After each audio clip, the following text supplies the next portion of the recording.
Bonjour à toutes et à tous et bienvenue dans ce nouvel épisode du Medicast. Aujourd'hui j'accueille Aline Forestier. Bonjour. Bonjour. Aline Forestier, vous êtes infirmière, vous êtes titulaire d'un master en psychologie, d'un doctorat en sciences infirmières et vous êtes actuellement en poste à la Haute École de Santé en tant que maître d'enseignement. Absolument. Ça fait beaucoup de dénominations, il me semble d'ailleurs que cette liste elle est pas exhaustive, mais j'ai envie de vous poser cette question, comment est-ce que vous aimeriez qu'on vous présente?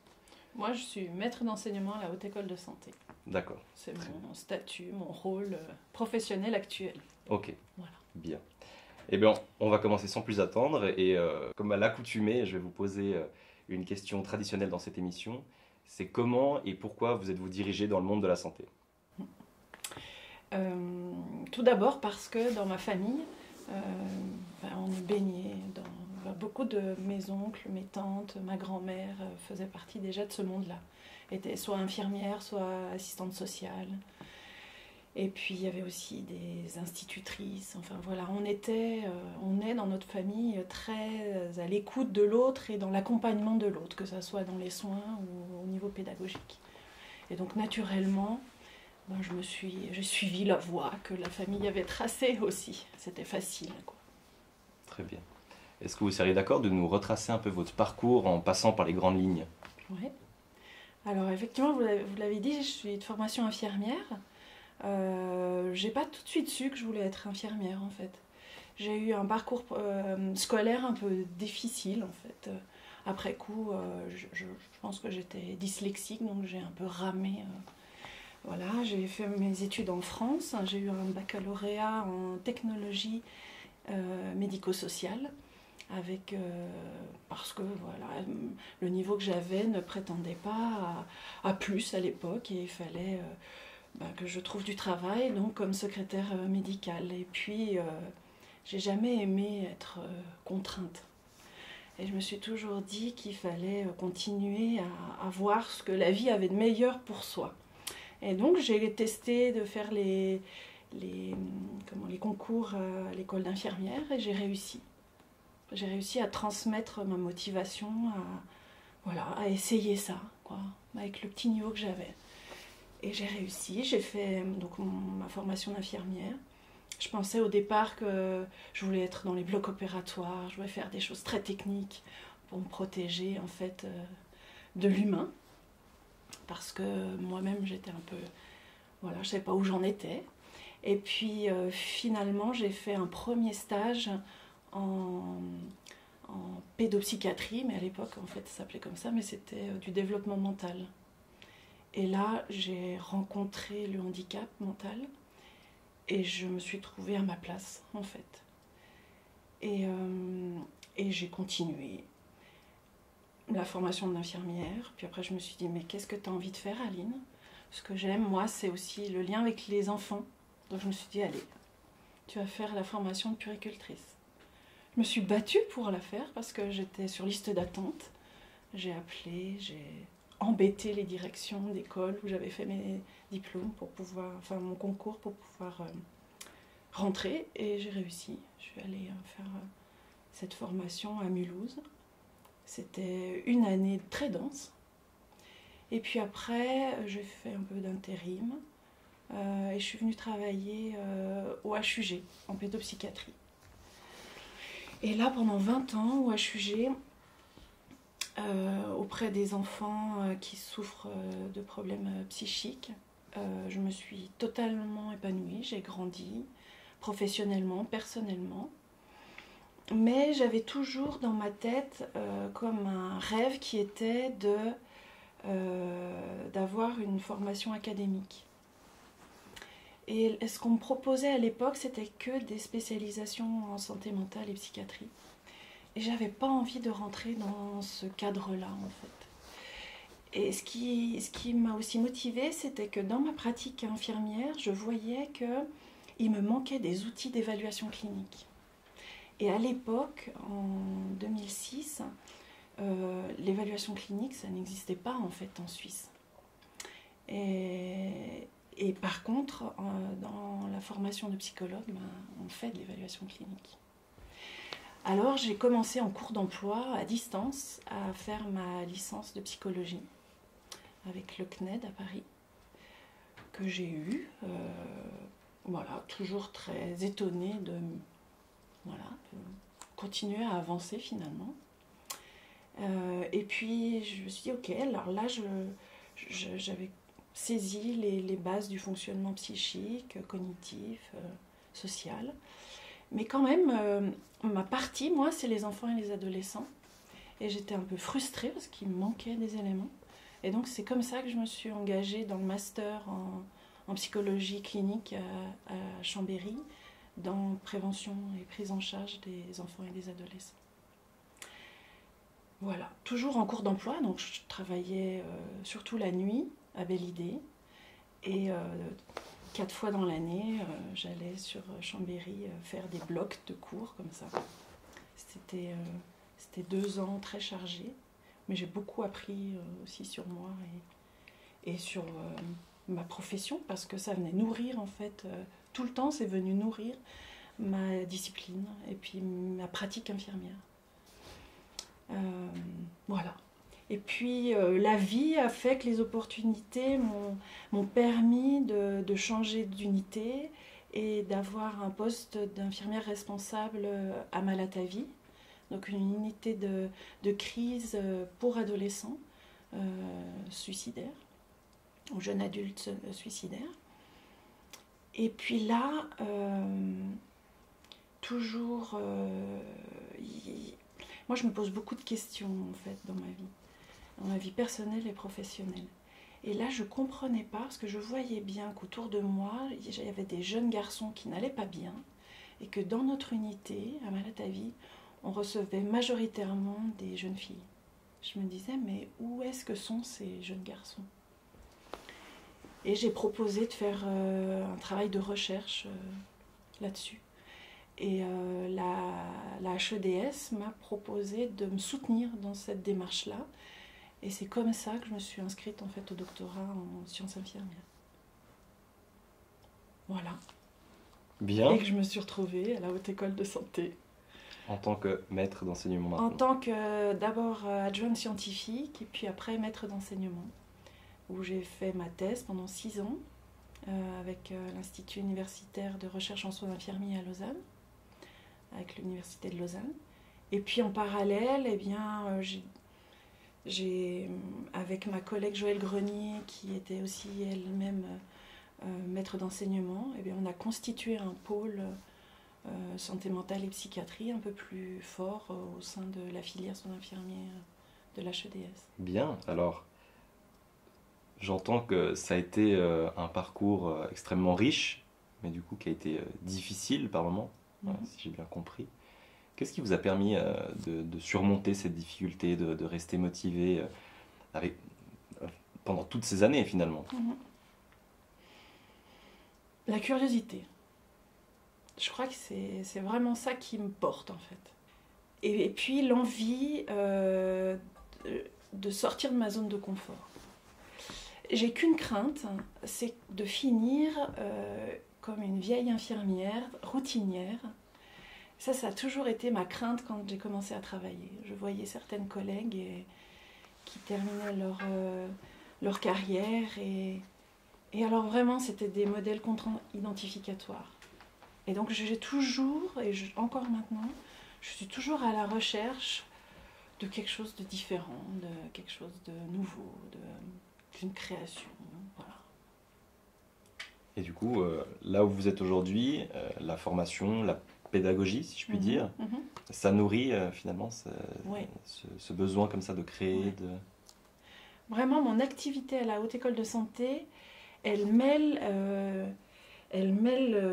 tout ce que j'ai traversé pendant ces années. À la fois l'approche clinique, parce que je garde encore des liens avec les collègues de la clinique, quoi. Mais aussi dans l'accompagnement des étudiants, dans la transmission que je fais de mes connaissances, mais aussi de comment aller chercher des connaissances, parce que c'est surtout ça que moi j'ai appris en fait pendant toutes ces années. C'est pas tant les connaissances que j'ai, bien sûr j'ai des connaissances, mais je suis incapable de tout réciter par cœur, enfin vraiment. Par contre, ce que j'ai appris, c'est une méthode en fait. Une méthode pour aller chercher pour aller essayer de répondre aux questions que je me pose. Dans la pédagogie, il y a toute cette part de créativité qui est possible, comme dans le soin à l'autre en fait. Et donc je me retrouve aussi là-dedans, dans cette créativité, dans la rencontre avec l'étudiant qui grandit, qui acquiert des compétences et qui se pose plein de questions comme je m'en pose encore moi aussi. Voilà. Alors, si vous le voulez bien, j'aimerais revenir sur une étape précise de votre parcours. C'est celle de la vie de doctorante en soins infirmiers. C'est vrai qu'on entend de plus en plus parler de cette formation-là. Et c'est parfois peut-être un peu abstrait. Donc, est-ce que vous pourriez un peu nous parler, nous résumer l'activité d'une doctorante en soins infirmiers? Comment ça se passe? Alors, le doctorat en sciences infirmières, il est ouvert en Suisse depuis 2008, en tout cas en Romandie. La première doctorante, c'est Marie-Josée Roulin, qui a eu ce diplôme. Et petit à petit, en fait, le programme doctoral s'est construit depuis 2008. Moi, quand j'ai commencé en 2013 ma formation, le programme doctoral, il était en construction. Donc, il n'était pas organisé comme il l'est actuellement, en fait.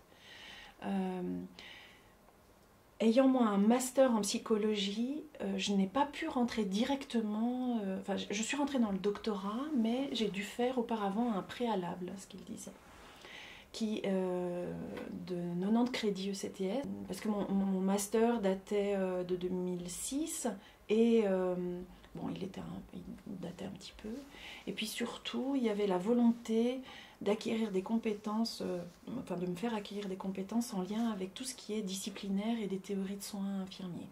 Chose que j'avais absolument pas eue, moi, dans ma formation infirmière de l'époque, où on était centré sur Virginia Anderson. Et donc, toute cette panoplie de regards sur la pratique infirmière et l'utilisation de ça. Donc, pendant une année, j'ai constituer donc un préalable au doctorat avant d'intégrer vraiment le cursus doctoral. Ce qui fait que ça a prolongé d'autant plus mon expérience doctorale pendant 6 ans, où après, donc, la grosse partie quand même de ce travail doctoral, c'est le travail de thèse. C'est le lien avec les terrains, c'est la récolte des données, c'est toute la méthodologie, toute l'analyse des données. Et puis aussi le lien avec le réseau scientifique par le biais de conférences, de congrès, d'échanges avec des collègues aussi en doctorat, sur le réseau européen aussi de PhD. Voilà. Donc c'était surtout organisé autour de ça. Et puis mon doctorat, c'était aussi être enseignante à la Haute École de Santé. Et en plus d'être femme d'un homme merveilleux et maman d'une petite fille à l'époque. Voilà, donc c'était ça mon programme doctoral. Donc jongler avec tout ça. Ouais. Donc en fait, il y a vraiment... Alors j'entends qu'il y a toute une partie personnelle, mais disons ce qui est peut-être commun à tous les doctorants et doctorantes qui sont dans ce domaine, c'est donc un pôle qui est vraiment axé recherche, pour avancer sur une question en particulier. En l'occurrence, vous, c'était la question donc, du suicide chez les jeunes garçons. C'était la prévention de la santé mentale chez les jeunes garçons. Et puis un pôle qui est dans l'enseignement, du coup. Ouais. Et là, c'était votre activité en tant que... Oui, auprès des étudiants. En tant que adjointe scientifique à l'époque. D'accord. Et ce qui était aussi très intéressant, c'est l'acquisition de compétences méthodologiques aussi pendant ce doctorat. C'est des cours qu'on a eus sur la rédaction, par exemple, d'articles scientifiques, les analyses particulières en statistique, autant quantitatif que qualitatif. Et puis d'entendre les collègues présenter aussi leur sujet de recherche, tout ça, ces échanges-là entre pairs, c'était quelque chose de très enrichissant en fait. Bien, donc il me semble qu'on peut dire que vous êtes le fruit d'un parcours qui est atypique. Vous l'avez dit vous-même, que vous ne souhaitiez pas forcément suivre la voie toute tracée de la spécialisation post-grade dans les soins infirmiers en santé mentale, mais développer quelque chose d'un peu plus inédit. Mhm. De manière générale, qu'est-ce que vous pensez des trajectoires atypiques? Et aujourd'hui, on parle d'hybridation. Mhm. Quel avis vous avez sur ce phénomène? Je ne vais pas dire que c'est pas bien, puisque c'est ce que j'ai fait, moi. Qu'est-ce que je pourrais dire? Je ne sais pas quoi répondre, en fait, à cette question. Pas de souci. Euh, Est-ce que, par exemple... je pense que parfois, quand même, d'avoir quelque chose de visible pour les personnes, de savoir que, voilà, pour atteindre tel poste, c'est tel parcours qu'il faut faire, ça peut être rassurant. Moi, ça a l'effet de m'angoisser, en fait, parce que c'est trop déterminé. Et je me rends compte au fur et à mesure de toutes ces années que c'est aussi ce que j'aime dans le soin en psychiatrie, c'est de sortir de ce déterminisme-là, en fait. Et c'est ça le travail aussi avec les adolescents qui me passionne, c'est que tout est possible, en fait. C'est pas parce qu'il y a des symptômes qui apparaissent à un moment donné que ça va conditionner le reste de la vie. Bah, c'est pareil, en fait, pour les études, pour moi. C'est pas parce qu'on a fait un diplôme que toute notre vie, on va rester coincé là-dedans, en fait. La vie, elle est multiple. Il faut juste oser franchir le pas, parfois. Alors, merci pour cette réponse. Et c'est vrai qu'il y a quelque chose de très stimulant, de très enrichissant dans un parcours atypique. Parfois, on peut entendre des personnes qui émettent des réserves par rapport au fait de se perdre, finalement, de perdre de vue un certain point d'horizon et de virevolter un peu dans tous les sens. Est-ce que vous pensez que c'est un risque auquel on peut s'exposer? Alors, je ne pense pas que personnellement on s'expose, je pense que c'est plutôt le regard des autres, en fait, qui nous attendent à certains endroits où on ne va pas forcément. Et puis que quand on fait un entretien d'embauche, quand on fait... je l'ai vu moi aussi quand j'ai voulu faire le doctorat en sciences infirmières, il faut justifier de notre intérêt, argumenter pourquoi on a notre place ici. Mais la vie, c'est ça, en fait. On a notre place ici, moi je le sais, vous le savez, enfin, voilà. Mais les autres, ils ne le savent pas forcément. Et il faut leur montrer. Et donc, pour moi, c'est pas atypique. Mon parcours, il n'est pas atypique. Pour moi, il est ce qu'il est, en fait. Parce que il m'a construit.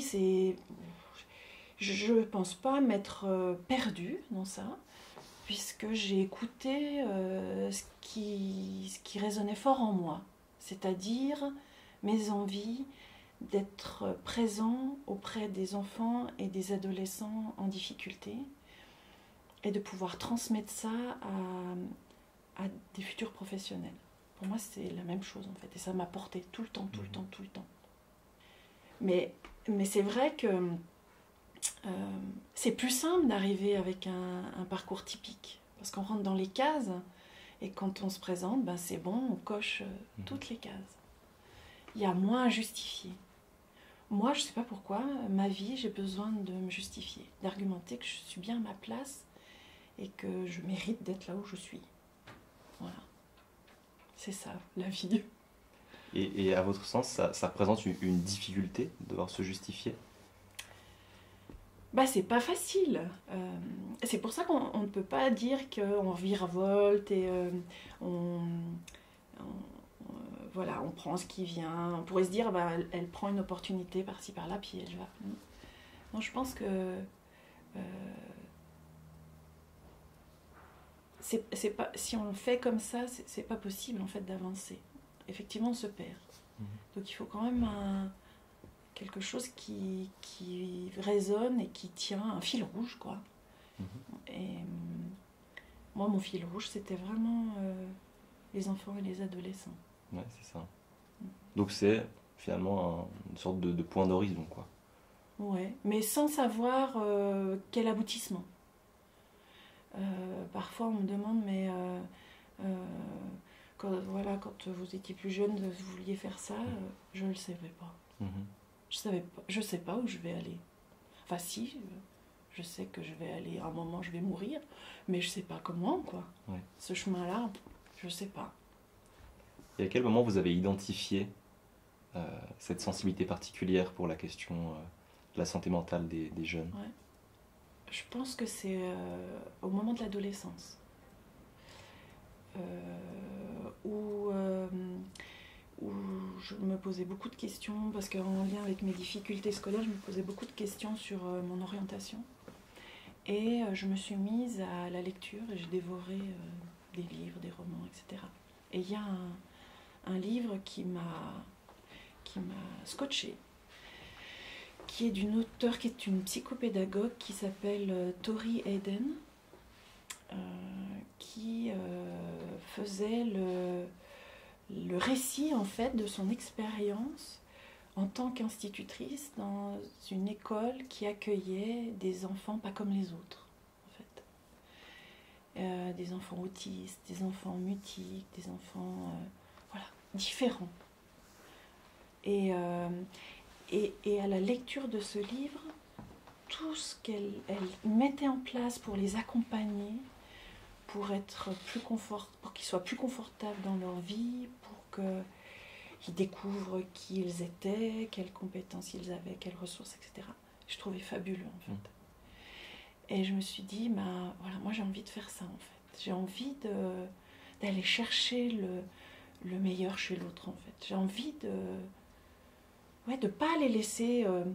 parce que dans ce livre, vraiment, il les nomme les enfants perturbés. Et puis sont stigmatisés. Et elle, son travail, c'est de les accueillir dans une classe spécialisée pour après leur permettre d'aller dans une classe dite normale. Mmh. Et je trouvais fabuleux. Et vraiment ça m'a beaucoup accompagnée, en fait. Ouais, ce regard-là.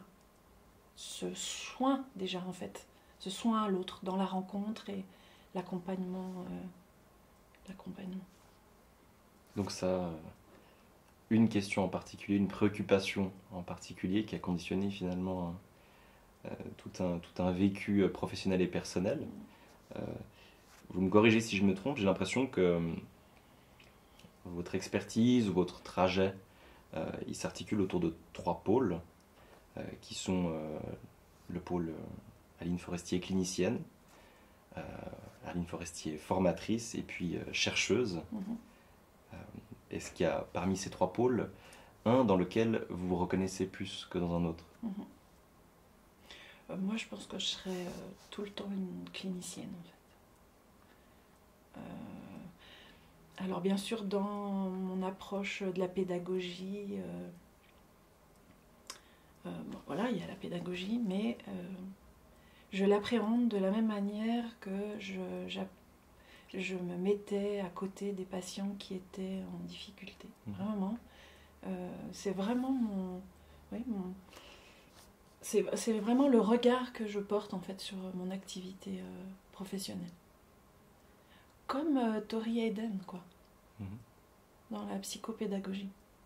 Donc finalement, c'est ces ponts qui se créent entre ces disciplines qu'on pourrait penser comme ça intuitivement assez distinctes finalement, la formation de futurs professionnels et la prise en soin de personnes qui ont des troubles. Vous, finalement, vous liez ça, vous y trouvez des dénominateurs communs. Ouais. Et c'est ce qui nourrit, en fait, aussi bien un côté que de l'autre de ces pratiques. Mais c'est pour ça aussi que le doctorat et l'ouverture sur le pôle de la recherche, pour moi, il a satisfait une grande partie parce qu'il m'a permis de me donner les moyens d'aller chercher des réponses auxquelles je n'arrivais pas à aller accéder, en fait. Et à me donner des méthodes d'analyse, etc. Mais ce monde de la recherche, c'est un monde qui est particulier, qui est très soumis aux dictats financiers et de demande de fonds. Et c'est vrai que moi, c'est une partie qui m'intéresse un peu moins. Parce que mon intérêt, c'est de faire avancer la pratique infirmière. Et donc, c'est la recherche appliquée. C'est le lien avec mes collègues sur les terrains. C'est le lien avec ces enfants, ces adolescents qui sont en difficulté. Tout le côté administratif, financier à côté, j'avoue que ça me passionne absolument pas, quoi. Et donc, je m'épanouis pleinement dans mon poste de maître d'enseignement. Et c'est pour ça que ce titre académique, pour moi, n'avait pas du tout et n'a pas du tout je ne me donne pas l'envergure d'aller sur des postes de prof ordinaire, etc. Parce que c'est une réalité qui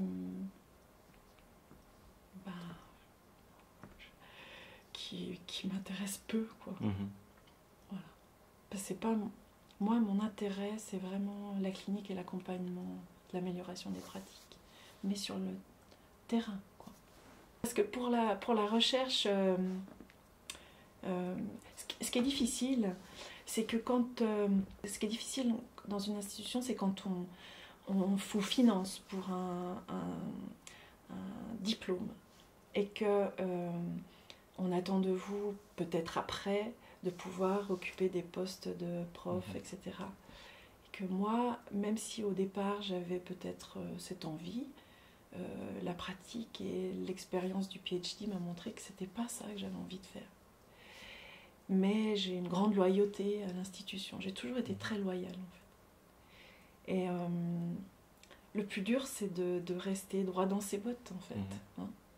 Et puis d'écouter ce qui résonne au fond du cœur.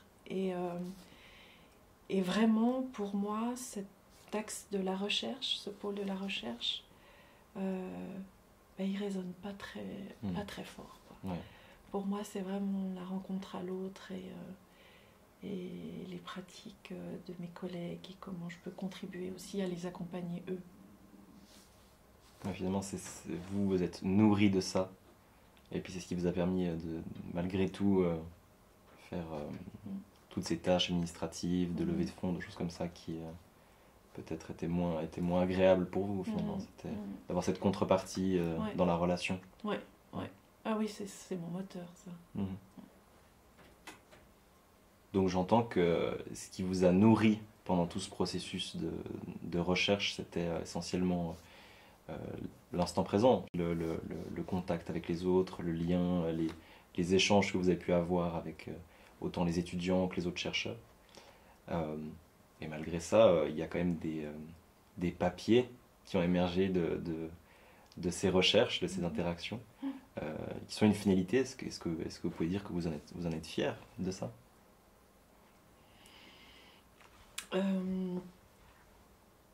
J'ai fait le job.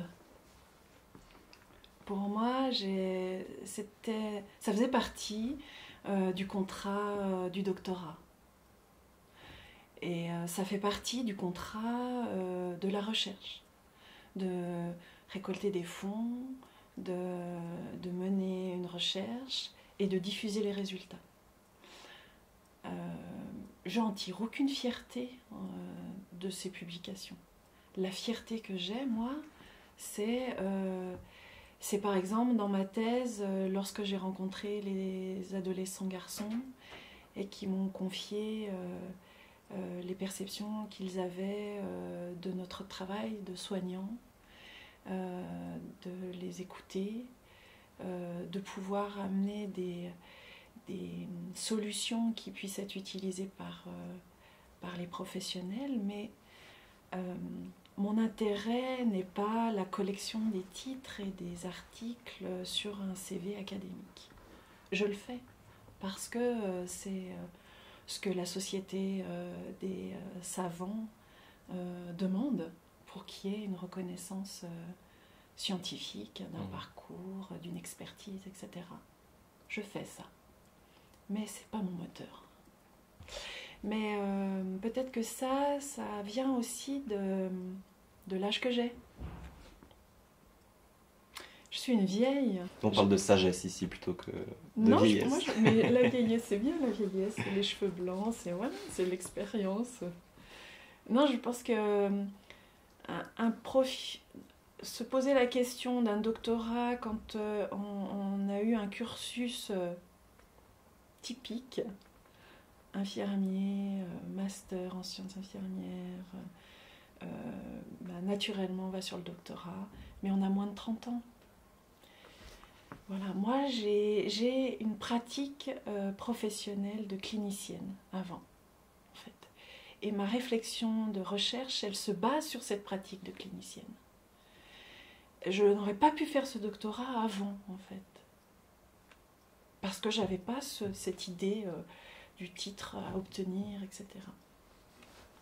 C'est un besoin qui est apparu devant moi et l'outil qui me permettait de répondre à mes questions, c'était le doctorat. Voilà. C'est ça. Aussi simple que ça, en fait. Et aujourd'hui, à 48 ans, je pense que je pense là, mais je pense pas. À moins de 30 ans, je pense que si on n'a pas ce parcours-là, là je m'embrouille, mais on n'a pas cette même réflexion, j'imagine. Une question qui me vient, c'est que donc vous êtes docteur, on peut dire. Vous êtes titulaire d'un doctorat. Est-ce qu'avoir un titre aussi prestigieux, parce que le regard social qui est porté sur ce titre, c'est beaucoup de reconnaissance, est-ce que ça a changé vos rapports avec les autres professionnels du terrain?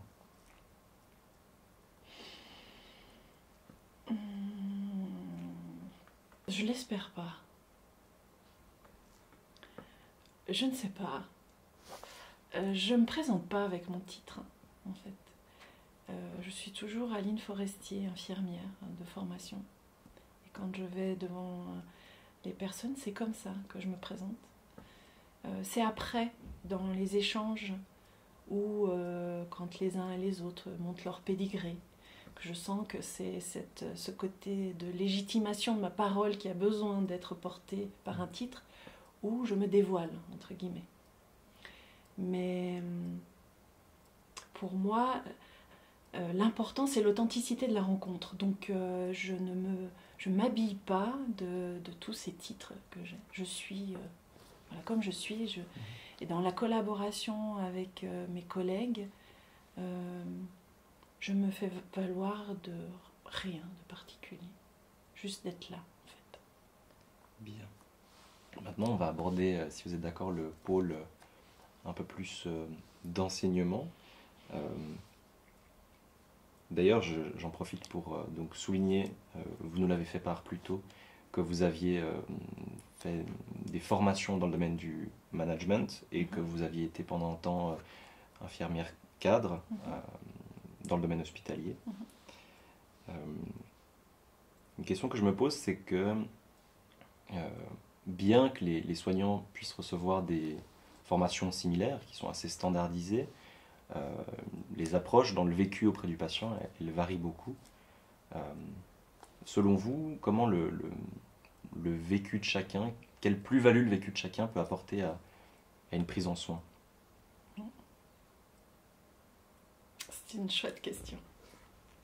Et je pense qu'elle est centrale, en fait. Pour qu'il y ait une plus-value de chaque individu dans la prise en soin d'un autre individu, il faut qu'il y ait une conscience, en fait, de ses failles et de ses forces. Et encore plus en psychiatrie et en santé mentale. Parce qu'on rencontre la singularité, quoi. Et donc, pour moi, ça ne peut pas se faire sans un questionnement personnel, qui soit accompagné ou pas par des psychanalyses, des thérapies, ou je sais pas moi, une approche plus méditative, spirituelle. Mais en tout cas, rencontrer l'autre, c'est avant tout se rencontrer soi. Et soigner l'autre, c'est se soigner soi aussi. Et je pense que c'est une erreur de penser qu'on rentre dans la profession de soignant uniquement pour prendre soin des autres. On vient réparer, soigner quelque chose de soi aussi, dans cette relation à l'autre. Et si on le sait, eh bien nos soins, ils sont authentiques, ils sont riches, ils sont authentiques. Voilà. Je ne sais pas si j'ai bien répondu à la question, en fait. Oui, il me semble, c'est bien. Mais du coup, il me vient une autre question. Euh, donc, dans ce que j'entends, et c'est quelque chose qu'on entend souvent dans le domaine du soin en général et particulièrement dans le soin en santé mentale, c'est que finalement, soi est l'outil thérapeutique pour venir en aide au patient, à autrui. Et là, je questionne l'enseignante, la formatrice. Comment est-ce qu'on apprend aux étudiantes et aux étudiants à faire ça? Ouais. Ben, je crois encore aujourd'hui, on a peu d'espace pour apprendre ça. Et il va y avoir un changement du plan d'études cadres de la formation infirmière en Suisse romande, là, prochainement. Et avec le groupe de notre pôle d'expertise en santé mentale et psychiatrie, on a souhaité s'axer vraiment là-dessus, sur les compétences introspectives. Parce que ça, c'est vraiment une faiblesse finalement du cursus en soins infirmiers. Bien, c'est facile de savoir faire un pansement, c'est facile de connaître des protocoles, de connaître des surveillances types, etc. Mais la pratique, c'est pas ça en fait, c'est l'adaptation à la complexité. Et cette adaptation à la complexité, elle est possible, à mon sens, uniquement parce que nous, on a perçu notre complexité interne en fait, et qu'on peut mieux accompagner la complexité de l'autre. Et donc, comment faire ça pour accompagner les étudiants à prendre conscience de ça? Ben, c'est pas un module en santé mentale en deuxième année qui le permet en fait. Ça doit se construire dès la première année. Une invitation à se rencontrer soi. Mais tout le monde n'est pas prêt en fait à ça. Et ben voilà, c'est être aussi à l'écoute des temps de chacun. Et donc dans une formation généraliste, c'est une des difficultés, parce que certains vont avoir un regard introspectif déjà présent, hein, depuis qu'ils sont très matures. Ça nécessite une maturité quand même. Et donc c'est de montrer que c'est aussi une compétence. Ça fait partie d'une compétence disciplinaire. Pour l'instant, elle n'est pas nommée comme telle. Et mon souhait, ce serait ça, en fait. Parce qu'une fois qu'on a perçu qui on est dans cette réalité, et comment on fonctionne, nous, dans cette réalité, et que le regard que je porte sur cette réalité, elle conditionne aussi le regard que les autres portent sur moi, eh bien, on a compris tout. Et on peut s'adapter en chirurgie, en médecine, en psychiatrie, en fait. Et on peut accompagner l'autre. Le savoir être avec. Exactement. Ouais. Être avec l'autre et avec soi. Et sortir d'un terme que je pense assez creux, qu'on utilise tout le temps, être en empathie. Je pense que l'empathie, comme il est utilisé comme une méthode, voilà, je suis en empathie avec le patient. Être en empathie avec le patient, c'est être pleinement, c'est incarner. Il y a quelque chose de corporel, de physique en fait, d'être en empathie avec le patient. C'est pas mental. Et je crois que durant toutes ces années, on a transmis aux étudiants que l'empathie c'était une posture mentale. C'est pas ça en fait, l'empathie, c'est vraiment quelque chose de physique. Quelque chose qui finalement je pense, j'ai l'image d'un bouton on-off en fait, mais qui finalement nous habite au quotidien, plus que qu'on va prendre comme parure au moment où on enfile sa blouse. Ouais. Bien.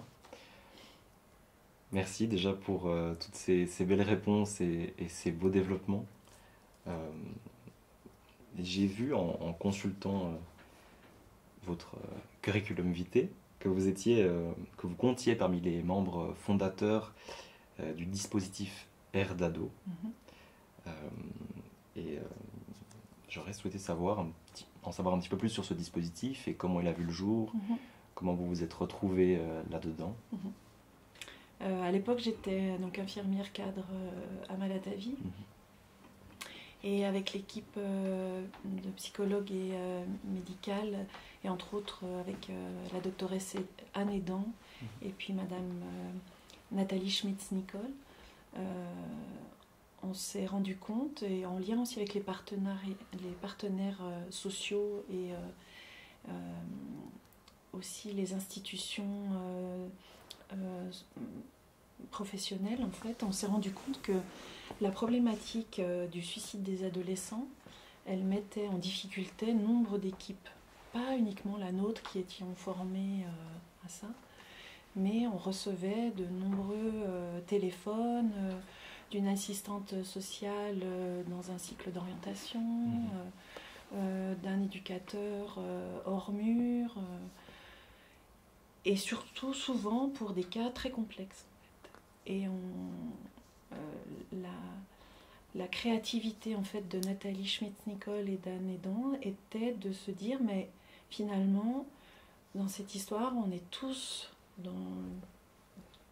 tous l'ambition d'accompagner ces jeunes en souffrance psychique, d'œuvrer pour la prévention du suicide, et donc si on alliait nos forces et si on créait un collectif où les pratiques différentes pouvaient se dire et où il y ait un soutien comme ça mutuel entre la santé et le social.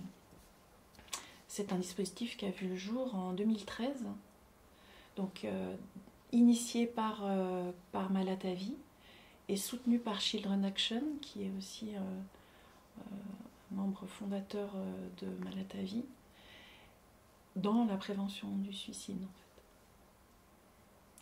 Et c'est un dispositif qui a différents axes, qui s'adresse autant aux adolescents qui en font la demande, aux équipes professionnelles et aussi à leurs familles.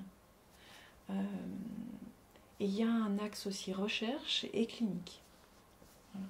Très bien, merci. Et puis pour les personnes qui nous écoutent et qui nous visionnent, vous pourrez bien entendu retrouver le lien vers le site du dispositif Erdado dans la description de la vidéo. Très bien. Est-ce qu'il y a autre chose concernant Erdado que vous souhaiteriez nous partager ? Oui, Erdado propose aussi des formations.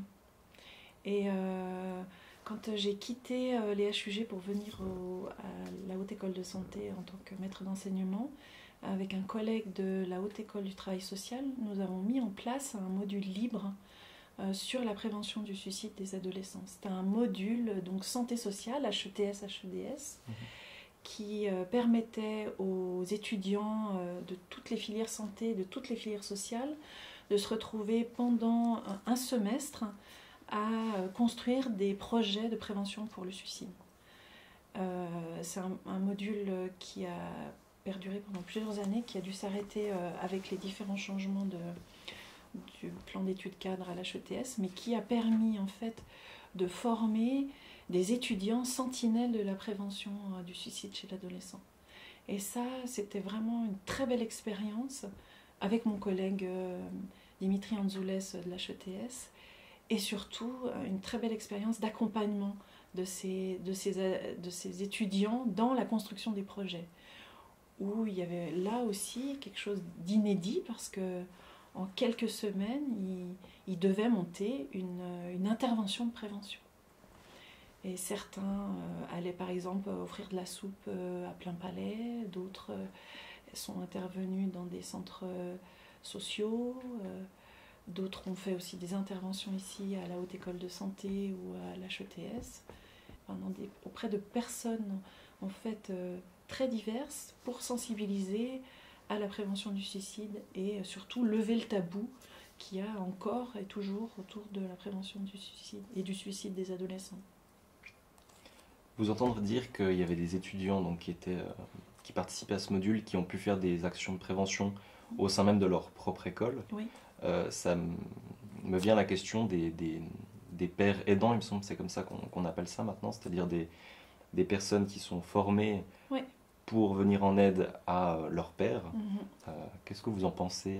Quelles sont les potentialités de cet outil finalement? Je pense que c'est un merveilleux outil parce qu'on sort de la stigmatisation. Autant et puis on peut quand je parle stigmatisation, quand vous avez dit père aidant, j'ai pensé à des patients souffrant de troubles psychiques qui viennent aussi donner cours dans nos cours en fait. On a introduit ça depuis cette année. C'est la même chose avec les projets qui étaient menés par les étudiants. Je pense qu'au niveau de la communication, des messages à transmettre, ils sont mieux entendus en fait par des personnes. En tout cas, ils ont la légitimité de l'expérience. Voilà. Et mon parcours montre que cette légitimité-là, elle est importante et elle donne corps en fait au message que l'on transmet. Et quand un étudiant va voir un autre étudiant pour lui dire écoute, ta santé me préoccupe ou si tu te sens pas très bien, bah, tu peux venir me voir, bah, je trouve que cette porte ouverte là, elle est essentielle dans notre vie. Et puis pour reprendre l'expérience qu'on a tout juste initiée, c'est vraiment les premiers pas, j'espère ça va être un développement futur, de pouvoir laisser de la place à des personnes qui ont un parcours en santé mentale et psychiatrie, qui ont eux aussi traversé des tempêtes, qui se sont plus ou moins rétablies et qui peuvent transmettre aussi leur regard sur les soins qu'ils ont reçus et leur vécu sur leur maladie en fait. Et puis il me semble qu'un problème qu'a aujourd'hui le système de santé dans le domaine de la santé mentale, c'est, vous parliez avant de stigmatisation, c'est justement de faire tomber ces barrières que certaines personnes pourraient avoir, ces a priori qu'ils pourraient avoir sur mais si je demande de l'aide, c'est que je suis fou, que j'ai un grave problème, alors que non. Du coup, est-ce que ce type d'approche serait une réponse à cette problématique? Oui, et moi j'ai été formée en santé mentale et psychiatrie à mettre des gens dans des cases. À dire en fonction de leur fonctionnement psychique, ils sont plutôt névrosés, psychotiques ou état limite. Ma pratique montre que c'est trop enfermant en fait. Et puis les classifications internationales de la psychiatrie, ça vient trop catégoriser. Les gens que moi les personnes que j'ai rencontrées dans ma pratique, elles ne rentraient pas dans les cases. Comme moi, je ne veux pas rentrer dans les cases en fait. Et je trouve que, en tout cas moi, le rôle que j'ai à jouer à l'HEDS et dans les enseignements que je souhaite transmettre, c'est ça, c'est de sortir des cases. Parce qu'on est tous, chacun, on peut être à un moment déprimé, anxieux, parfois même un peu partir, halluciner. Et c'est pas pour autant que on doit être catégorisé ou que notre capacité intellectuelle ou notre place dans la société doit être particulière. Enfin, voilà. Et le père aidant est là aussi pour montrer que finalement c'est une personne comme une autre, mais qui dans sa vie a eu la richesse de vivre un moment fort de crise psychique en fait. Et que ce moment fort de crise psychique, il est effectivement limitant sur certains points sociaux, professionnels, etc. Mais quand on écoute en fait les pères aidants et qu'on se désaxe de la pathologie et qu'on recherche plutôt de qu'est-ce qu'ils en retirent de cette expérience, quand ils sont suffisamment rétablis, ils arrivent à dire combien ça a changé leur vie, en fait. En bien, pas que en mal, en fait. En bien aussi. Et d'écouter ça, je trouve ça... Et de transmettre ça aussi aux étudiants, ça me semble primordial, en fait. En psychiatrie, on a souvent peur de l'autre, en fait, de la rencontre à l'autre. Parce qu'on aimerait tout gérer. Mais si on se dit que quand on va rencontrer l'autre, on va découvrir l'autre sans aucune performance derrière, Mhm. eh bien, je trouve que c'est l'essentiel en tout cas, rencontrer la singularité de l'autre.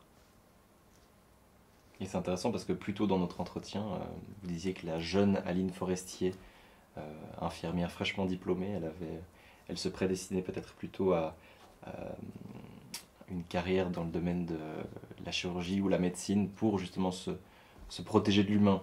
J'avais noté ce terme. Mm, mm. Donc comme quoi. Ouais. Ben oui, parce que quand on ne sait pas où on veut tout contrôler.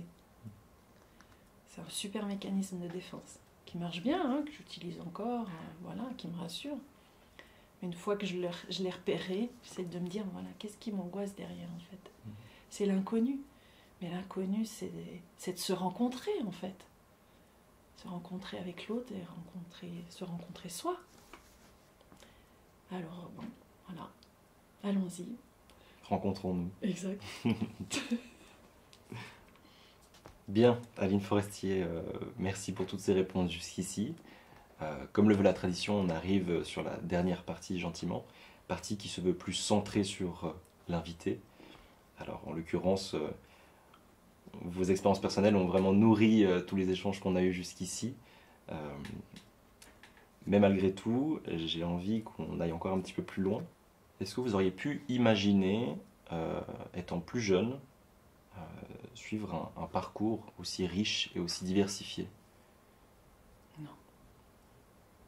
Je vous l'ai dit, j'imaginais rien de particulier. Donc non. Mais j'imagine toujours rien de particulier. C'est ça. C'était ma prochaine question qui était que est-ce que vous pouvez imaginer qu'un jour votre parcours soit complet, abouti? Et puis si oui, comment est-ce que vous le sauriez? Alors, je pense que je suis trop gourmande. Je pense que et puis je me pose trop de questions. Et donc voilà, je vais continuer ma route en fait. Et à la fin de ma vie, je suis pas sûre de pouvoir dire que j'aurais tout exploré. Alors il me semble que ça fait plusieurs fois que vous nous partagez, que vous réfléchissez beaucoup, que vous posez beaucoup de questions. Et j'en viens à me demander si parfois ça a pu vous empêcher de sauter le pas, de prendre un risque, de vous lancer dans une nouvelle aventure. Vous savez, on a chacun ses démons. Hein, et moi, j'ai un petit saboteur en moi qui se nourrit de tous ces doutes de mon parcours scolaire initial, en fait. De tous ces discours que certains professeurs, instituteurs ont dit sur mes insuffisances à être dans cette normalité attendue. Alors, c'est vrai que quand je suis face à des décisions, je suis prise à nouveau dans ces angoisses-là, en fait, de ne pas me sentir à la hauteur, de ne pas savoir si je vais pouvoir y arriver, ou quand j'ai pris certains projets, de me sentir dans une position d'imposteur. Mais j'ai traversé ça à chaque fois. J'ai vécu ça, en fait. Et à chaque fois, je me dis, c'est la petite fille, en fait, qui a peur à chaque fois quand ça arrive. Ça. Et à chaque fois, c'est en lien avec les messages qui ont été transmis par des adultes qui pensaient bien faire. Hein. J'ai perdu la question, mais pour moi, ce qui est important, et c'est vraiment ce que je veille à faire dans l'accompagnement des étudiants, c'est d'être très attentive aux verbes utilisés, aux mots utilisés, parce qu'ils ont un pouvoir destructeur très important, en fait. Et que chacun, on a des failles, on a des difficultés, mais que le regard que les autres portent sur nous implique aussi des choix après, implique aussi après des choix. Voilà. Et donc mes choix à moi, ils sont à chaque fois difficiles et douloureux. Parce qu'ils nécessitent que je lâche un confort, quelque chose de connu, de contrôlé, pour aller sur du nouveau. Donc il y a certaines choses que j'ai pas choisies, j'ai préféré renoncer parce que je me sentais pas prête. Et puis d'autres fois, il a fallu juste que certaines personnes me disent mais si, c'était bon en fait, je pouvais légitimement y aller. Il fallait pas grand chose en fait, juste un mot qui venait éteindre ce saboteur. Voilà. Et ça, c'est venu de personnes extérieures? Oui. Vous pensez que c'est possible d'avoir la capacité de gérer ce saboteur sans aide? Ou finalement c'est indispensable d'avoir un mentor, un conseiller? Plus jeune, l'autre était important pour moi. C'est-à-dire le regard extérieur était important pour moi et ça m'a beaucoup accompagnée, en fait, ça m'a beaucoup aidée. Maintenant, ce saboteur, je l'ai repéré, en fait. Je le vois agir, en fait. Je le sens physiquement. Rien que d'en parler, je le sens, il est là vraiment. Dans la gorge, je le sens physiquement. Avant, il était que mentalement. Maintenant, j'ai repéré les signes. Voilà, je sens la chaleur qui monte aux joues. Je sens quand il est là et qu'il voudrait me limiter. Alors, ce saboteur, je ne sais pas si c'est l'ego ou le fait de rester dans un rôle cantonné. Alors maintenant, je suis un peu plus éclairée face à ces agissements-là et à mes propres limites, en fait. Alors parfois, je dis, ok, là, cette fois-ci, je t'entends et je vais faire avec. On va prendre le temps, on va pas tout précipiter non plus. On va voir s'il y a d'autres choses qui apparaissent. Parce que la vie, elle est bien faite. Parfois, ça se fait pas à un moment, puis ça se fait à un autre. Voilà. Quand j'ai lu le livre de Tori Eden sur la psychopédagogie, je voulais être psychologue, mais mon niveau scolaire ne me le permettait pas. Mais la vie, voilà, c'est ouvert différemment, mais j'ai fait ce que je voulais en fait. Et puis étant titulaire d'un master en psychologie, vous êtes considéré comme psychologue, il me semble, donc finalement, ouais. Le déterminisme n'est pas si présent que ça, en tout cas chez vous. Vous avez réussi à le combattre. Oui. D'où où je supporte pas d'être enfermée dans des cases, vraiment. Ouais. Je trouve que c'est tellement limitant. Alors, qu'est-ce que vous pourriez dire à des personnes qui ont l'impression d'être prises au piège dans ce déterminisme, d'être bloquées dans une case, ou aux personnes simplement qui hésitent ou qui ont peur de se lancer dans une nouvelle aventure, de sortir de leur zone de confort? Ce que j'aime bien dire à mes étudiants, c'est de se poser la question, qu'est-ce qui vous fait réellement kiffer? C'est-à-dire que quand vous imaginez, quand vous faites ce projet, quand vous imaginez dans tel métier, c'est quoi qui vous fait kiffer? C'est quoi qui fait briller vos yeux? C'est quoi qui vous met en joie? Voilà. S'il n'y a rien, il ne faut pas y aller, en fait. Mais si rien qu'à l'idée d'être sur tel projet, de faire telles activités, vous êtes joyeux, vous avez envie, même si vous êtes tremblante d'émotion, vous avez la peur, voilà, mais que derrière ça, il y a les yeux qui s'agrandissent, puis que vous avez envie, faut y aller, en fait. Qu'est-ce que vous risquez? Rien. Peut-être juste si une chose, apprendre sur soi, en fait. Apprendre, face à quelque chose d'inédit, comment je me débrouille, en fait. Et puis, Vas-y, dans votre question, il y avait quand on a un parcours comme ça typique, c'est plus difficile de sortir. Quand on est déjà conditionné dans quelque chose de très formaté, c'est difficile d'aller juste de changer de trottoir en fait. Et ce qu'il faut comprendre, c'est pourquoi est-ce qu'on suit ce parcours formaté. Est-ce que c'est par rapport à de la peur? Est-ce que c'est par rapport à de la loyauté? Est-ce que c'est par rapport à du contrôle? Enfin, tout ça. Une fois qu'on a perçu ça, et puis qu'on est OK avec ça, bah, très bien, continuons à être dans ce parcours typique. C'est pas grave en fait. L'important, c'est juste de savoir pourquoi on fait ça et si on est bien avec ça. Si on si on a du plaisir dans ce qu'on fait. La fameuse congruence à soi. Ouais. Est-ce que dans votre vie, au sens large, il y a une personne qui vous a particulièrement inspiré? On m'a souvent posé cette question en fait. Et j'ai jamais su quoi répondre. Parce que j'ai pas d'idole. Et puis c'est surtout, je vous le disais, moi c'est les rencontres. Donc j'aurais envie de dire que ma grand-mère m'a inspirée, ma mère,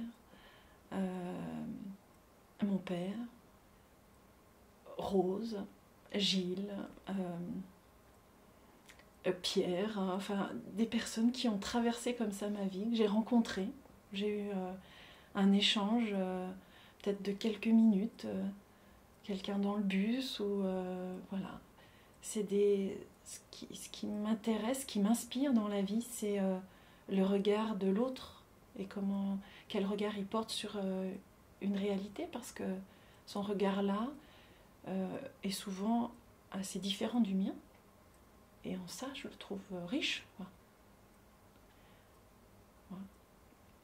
Donc pas d'idole particulière. Le puzzle, plein de petites pièces de morceaux d'interaction. Ouais.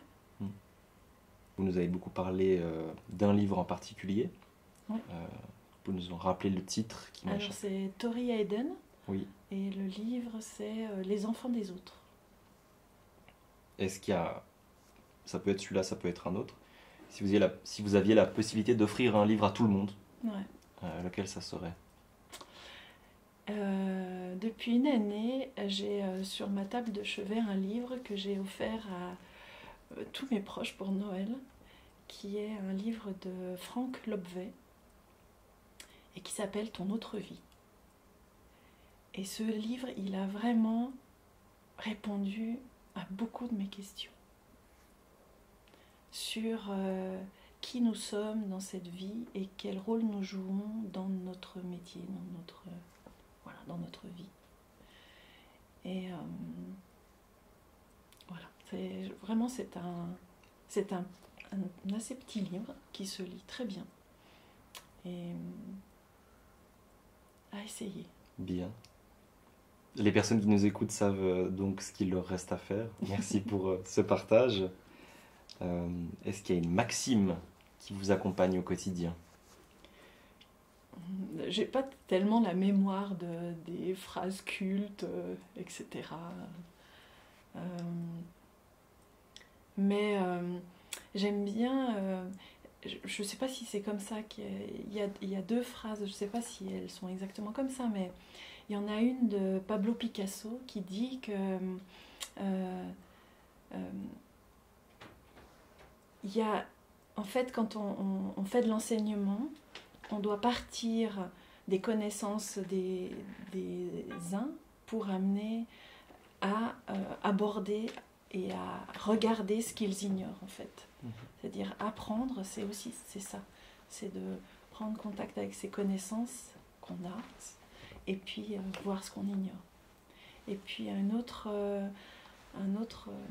personnage qui est Einstein et qui dit finalement on aimerait que notre vie elle soit différente, mais si on est tout le temps en train de répéter les mêmes schémas, on peut espérer d'avoir la même vie.